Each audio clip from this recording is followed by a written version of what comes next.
In today's tutorial, we are going to show you how we can use round in Microsoft Excel.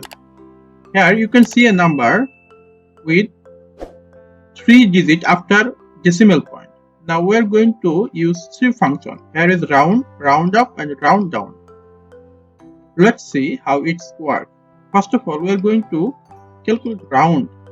For this, we are entering equal, then writing round, R-O-U-N-D, then selecting this, then the number, which number we want to round. This is our number, then comma, and then we are going to round number of digits, which number of digits we are going to round. Suppose we are going to round number of digits is 1, then close the bracket, then enter.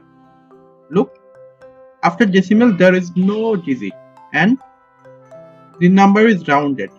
Now let's go to the round up. Select the cell and enter equal, then write round up. Here is round up function, then tab, then a number. These are number, then digit is 1 or 0. We are going to use digit 0. Then close bracket. Look, this is a round up function. That means 125.261 will be the round function is 126.